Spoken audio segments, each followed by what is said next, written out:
With Will on 531 PI. It is 7:35. You're listening to Pacific Mornings on 531 PI. I'm William Terite. Now, Donald Trump and Kamala Harris met for the first time on the presidential debate stage in Philadelphia. Now, in a fiery 90 minutes, Harris frequently rattled the former president with personal attacks that threw him off message and raised the temperature of the highly anticipated contest. She pointed out digs the size of rally crowds, his conduct during the Capitol riot, and on the officials who served in his administration who have since become outspoken critics of his campaign, repeatedly left Trump on the back foot. Well, here for more on this is international relations expert Jeffrey Miller. A very good morning to you. Good morning, William. Now that we know what happened, who do you think was the clear winner of this debate? Look, I think it was a winner for Kamala Harris, but it was a win on points rather than an absolute knockout blow. I think you can say back in June, Trump really landed a knockout blow on Joe Biden. I don't think the reverse was true here, but voters clearly gave the win to Harris in the snap polls that were conducted after the debate. Around two-thirds of voters chose Kamala Harris. And I think casual watchers at home would probably do much the same here in New Zealand. She got under Trump's skin at the end of the day, and that was probably the most significant aspect of that debate. She rattled Trump. She almost made Trump look like the incumbent. And she made herself look like the outside challenger, which remember, it's not really the case. She's an incumbent. She's serving vice president, and Trump is meant to be the challenger. But Trump failed to really prosecute Kamala Harris when it came to the economic record and her record because he was busy talking about migrants eating cats and dogs, and he was busy, justifying the fact that he was actually very wealthy, and that the crowds did enjoy his rallies, and he just went down all the rabbit holes. He fell into every trap really that Kamala Harris carefully laid for him. And I think that was all very much by design on Kamala Harris's part. So it was a win on strategy and ultimately a win on points, I think, for Kamala Harris. At least to me, having watched Donald Trump's debates in the past, to me this was his worst performance. What did you make? I don't think it was great by him. I mean, I think there were elements of the debate that were good for Trump. One of the moments that I thought was most effective, he talked about inflation. And, he talked about, the prices of everything now being about 25% higher than 3 years ago. And for some items, it was 50, 60% higher. And I think that very much matches up with a lot of Americans' experiences. They're being told that the economy is going gangbusters. Inflation is down today to 2.5%. Unemployment's around 4%. Stock market's at record highs. And yet they don't feel that they're any better off. And in the end, the gains over the pandemic and after the pandemic have been unevenly distributed. And I think Trump was at his best when he pointed that out. The problem is he spent half a minute on that point and then went down the rabbit hole talking about some of these other things, the particularly immigration, which is a big issue for his base. When you look at the Pew Research Center data, shows that immigration is the second most important issue for Trump supporters, but it's not when it comes to Kamala Harris supporters. Immigration is much further down the list. They're more interested in healthcare, where both groups intersect, where both supporters of Kamala Harris, Democrats and Republicans intersect is on the economy. So really Trump needed to hammer the economy all through that debate, but he was patchy, it was weak. Yeah, and to that point, did this presidential debate do justice for the American people, for the American voters? Do you think there was enough talk on policy, or was it more personal attacks? I think it was a mixture of both. Look, I think there was a fair amount of talk on policy. I don't think it would be right to say that it was a policy-free debate. They did get into the issues, whether it was the economy, whether it was foreign policy. I don't think, though, in the end, we're that much the wiser. Really, we feel that we know Kamala Harris a little bit better because she had been so invisible. She hadn't really put herself up to a lot of scrutiny. I think she's now passed that test. She can perform in a 90-minute debate.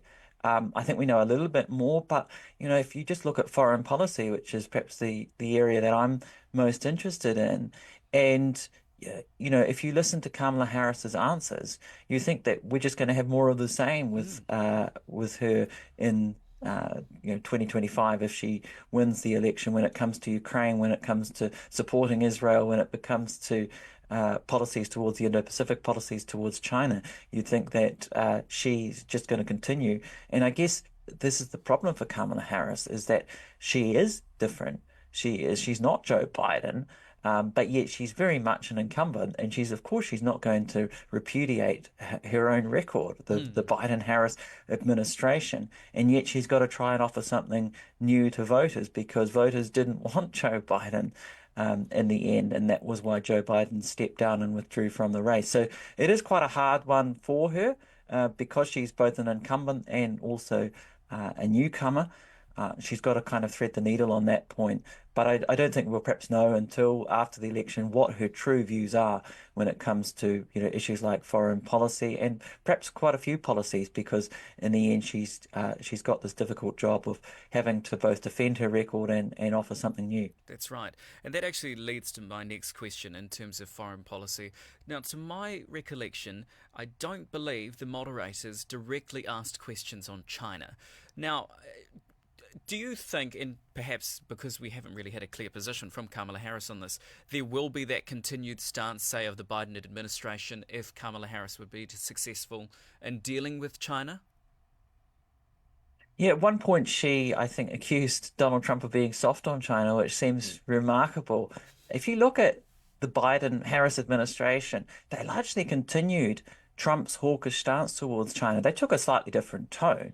I mean, it would be hard to continue Trump's tone in the way he talks about things, but they continued the tariffs against China. They actually introduced new tariffs targeting China. They introduced the CHIPS Act, which took back the manufacturing of computer chips to the United States and put in penalties for companies to steer them away against production in China of high-tech components. So they've very much continued with the Trump-China policies. And we've seen a very hawkish policy overall from the United States towards China, and that in the end is where New Zealand comes in with these new vehicles like AUKUS, and whether New Zealand will become involved in AUKUS Pillar 2. But AUKUS itself, the United States, the United Kingdom, Australia, that was a Biden invention back in 2021. It didn't come under Trump. So this is the big question, whether Harris truly believes in this strategy. It was quite a Cold War-like strategy. Joe Biden is the ultimate Cold Warrior in many ways.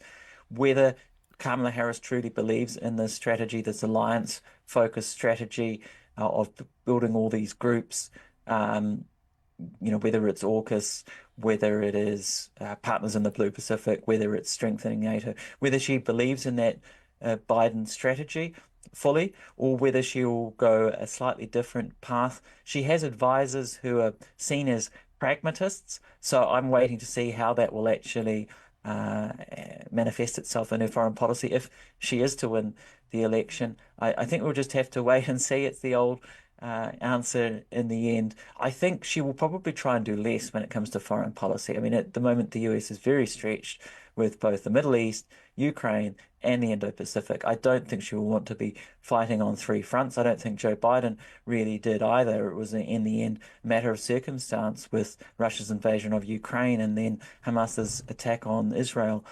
So he's ended up fighting on three fronts. I think his preference was to focus on the Indo-Pacific. I think Kamala Harris will probably end up down the same route because it's been a consistent strategy of the last two or three presidents to focus more on New Zealand's region. That could well mean that the pressure is on New Zealand to sign up to AUKUS Pillar 2, and that will have huge ramifications for New Zealand foreign policy. Kamala Harris's performance in the debate, do you think it was enough to sway voters to perhaps look to her? I think so. I think it will open her up to a group of voters perhaps who hadn't been particularly enamored with her beforehand. A lot of voters, they like to be on the winning side, particularly when it comes to centrists. These are people who are perhaps not strongly interested in politics, who can go either way. Those swing voters in the battleground or the swing states, in the end, that's the voters that you need to convince because of the nature of the US Electoral College. And I think it will filter through into the narrative over the next few days that Kamala Harris won the debate because those polls did suggest that two-third to one-third split in favor of Harris. This ends up being reflected. It gets talked about in the news. It's something that will get repeated at rallies about how she won the debate. And invariably, you get a group of voters who just like to be on the winning team. So they may say, "Oh, look, well, Harris is winning now, so I'm going to back Harris for now, though." But there's still 2 months until the election, and there's an awful lot that could happen between now and then. You only have to think about how just 2 months ago, Joe Biden was very much the candidate for the Democratic Party, and he was saying he was going to be the candidate in November, which of course didn't turn out to be the case. I think some of the big risks between now and November definitely come on the foreign policy side because it is a powder keg, particularly in the Middle East at the moment, but also with Ukraine, what's going on. So, we saw last October the 7th that brutal attack by Hamas on Israel, that surprise in foreign policy. And I just wouldn't rule out some major foreign policy surprise. I say surprise in inverted commas because everything is so grim at the moment. And some big event in the Middle East, some big event in regards to Ukraine could really change matters. 2 months is a long time. So, the Americans often talk about an October surprise, and there's plenty of time for that, either in October or this month in September. Remember, the election's not until November the 5th. That's right. And let's just very quickly put it in the context of the Pacific here. We've seen both presidential candidates now up on the stage. Who do you think is actually the better presidential choice for the Pacific? Look, I think when you look at the Biden-Harris administration, they have focused a lot on the Pacific, and that is in the context of this wider geopolitical competition between the United States and China. But the Pacific have been the beneficiaries. The fact that Joe Biden established a summit between the United States and the Pacific Island countries up in Washington, it's given Pacific countries a seat at the top table, and the United States has tried to show interest in Pacific issues, particularly when it comes to climate change. They've opened new embassies in the Pacific.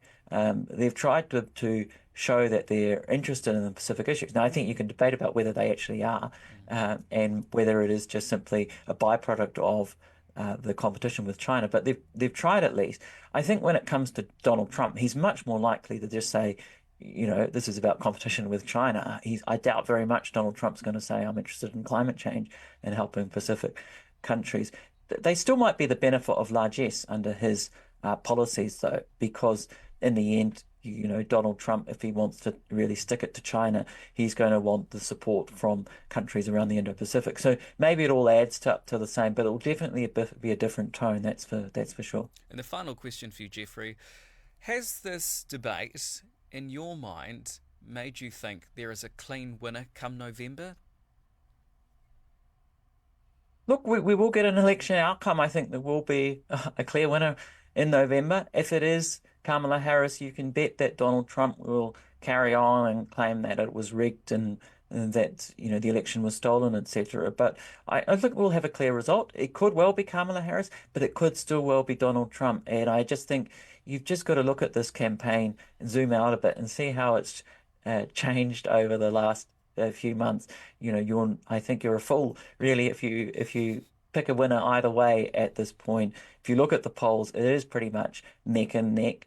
There are a lot of economic indicators that do favor Kamala Harris when you look at low inflation, much lower inflation, low unemployment, etc. But yet, if really that were helping her, she should be ahead by 5 to 10 points at the moment. She's not. That tells you that voters are just not very happy with the status quo at the moment. They do want change, and they're willing to entertain the idea of Trump again, just simply because they're so frustrated. And when you look at just the rising inequality in the United States, it's got far worse since COVID. I think, they're looking at the world, they're seeing all these wars, and I think there's an element of America that really does not like this. They don't want to have all these wars across the world and the US being involved in them.